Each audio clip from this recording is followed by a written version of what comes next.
Vice President Dr. Mahmoud Bawumia yesterday received a thunderous applause after announcing a reduction in the benchmark value for port charges. Seen as good news, many are under the impression the announcement means a direct reduction in duties charged at the port. Was that what the Vice President sought to communicate? First, we've been finding out from some people on the streets their understanding of Dr. Bawumia's announcement yesterday.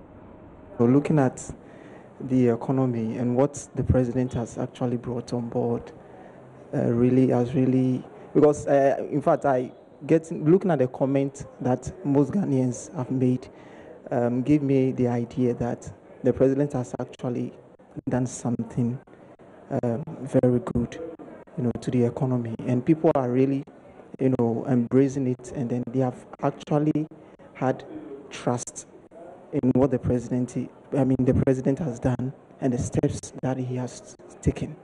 So I think it will really help our economic system in terms of the rate, because actually 50% reduction is quite good. We are just happy about it because the duty prices was very high.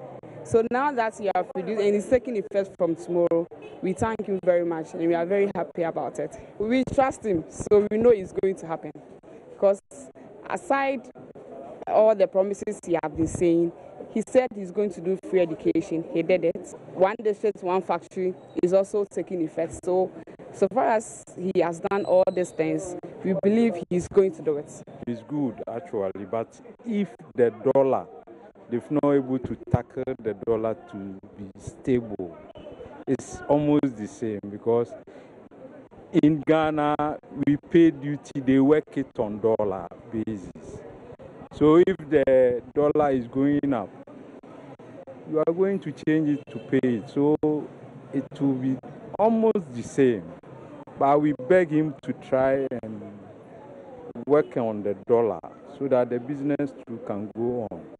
Because business is very, very slow. So 30%, well, we are yet to see when we bring cars and then they work on the duty there, it can show that it's good for us or not.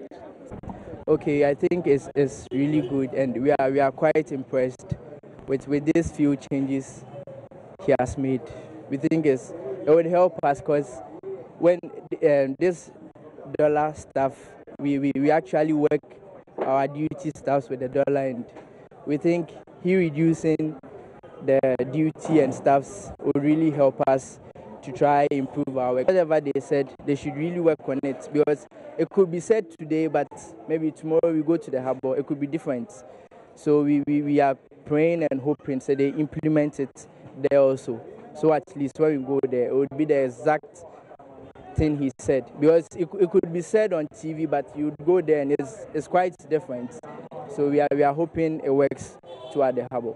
Thank you very much. I mean, the 50% obviously goes a little way to help people in business, but at the same time, it's too early to make a conclusive argument about whether it's helping or not. So let's give it some time and see how things work out. So far, so good, and a little bit of concerns here and there. But generally, I think we have to wait a little bit and see the full impact of the measure. I mean, obviously, anyone will feel disappointed if the facts on the ground don't match what they say. Okay, so surely I'll be disappointed. In a way, it seems to be a good measure, but frankly, it's too early.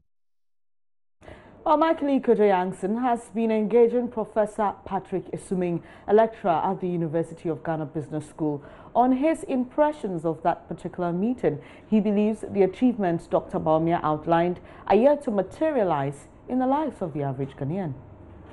There was a lot of numbers shown, macroeconomic indicators, to tell us that things have improved, for which we have to give them credit, and I don't think we have to give credit where it is due. But there was no discussion about what this means for jobs. And when that question was posed, I wasn't impressed with the answer that was given. By the senior minister? Yes, to date, nobody has told us, okay, the macroeconomic environment has improved. What does that mean? How many jobs have been created?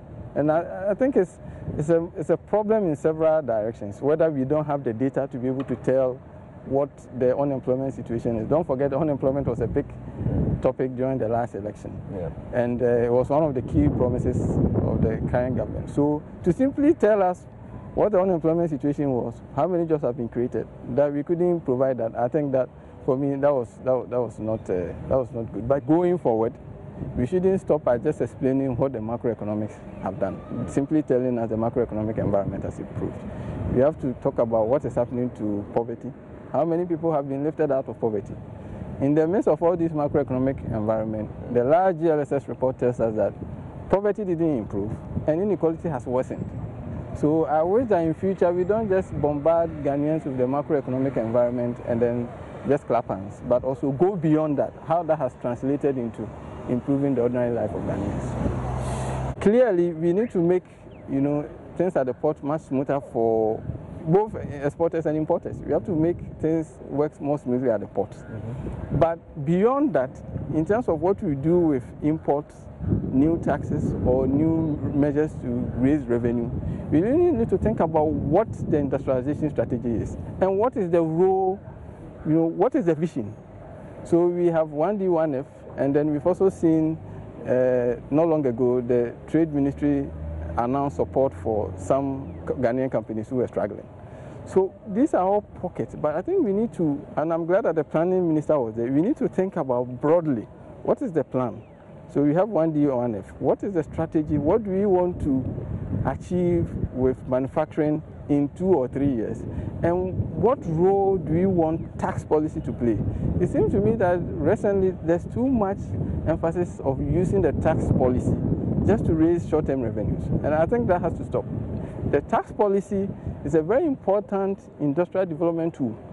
And we need to think strategically about exactly, what industries you want to support, what industries you want to promote, and exactly what is the strategy. Then from there, we derive where we impose import taxes or where we increase import taxes.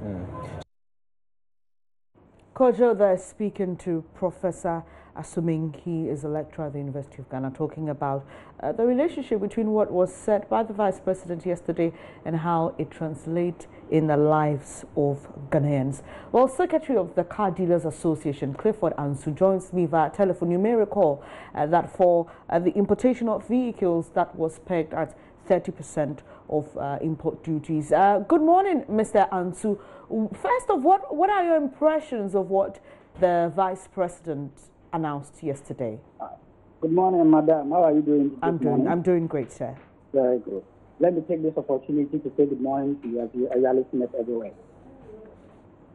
Yesterday we heard Vice President, giving a lot of statements concerning, but he came also with a 30% that he has waived off from our import duty with regards to importation of vehicles. But what I can say now is that he talked about benchmark. He did not talk about the duty itself. So for now, if we are to talk about the benchmark issue, then it's also a different thing. But when he said he invited traders and importers to come to the podium, unfortunately, they did not invite us. So we did not go there. But so if we had gone there, we have also given our concern for this issue. But since they did not invite us, we did not, have anything to tell them. But all the same, what he said, but we appreciate it. We are only waiting whether it will come to reality, because, in Ghana here, everything has become a policy. When they say this today, tomorrow you see them acting in a different way. But we hope that as for this time, it's not going to happen in that way. So what would this mean for your business if it really happens as we've been told? Come again, madam. I'm asking what this will mean for your business if the 30% benchmark is really practiced when you get to clear vehicles at the ports. What it means is that the benchmark is that the money that is always calculated on a particular product imported. And he is saying that if, for example, a Toyota Corolla has imported, and they say the benchmark for this particular Toyota Corolla in 2019 is maybe $2,000. He's going to waive 30% of that 2,000 and then give us the 70%, and then weigh the duty on that 70% and give us to pay.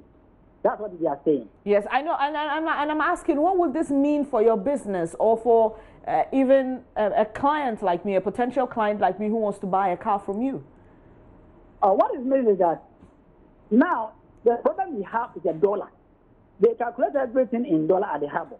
So if they calculate everything in dollar at harbor, they are asking the government, at least once that is able to do this, they can do that one also, to calculate the duty for us also in our local city. Because that's what, when somebody is coming to buy a car and you say that, I pay this and that at the harbor, they will think that, oh, maybe the government has said that to reduce this and that. So why are you saying we should pay this?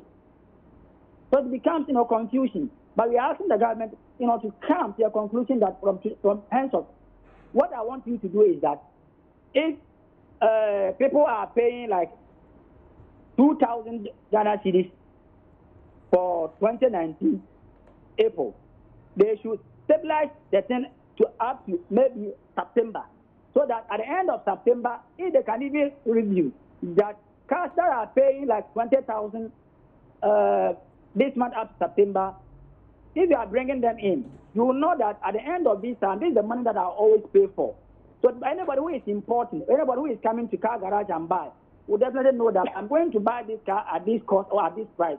For example, if Toyota Corolla or maybe Honda Santa Fe, it's now we are paying like maybe 30,000 cedis for the duty at the harbor, and it is stabilized for 6 months or maybe 7 months or 8 months period.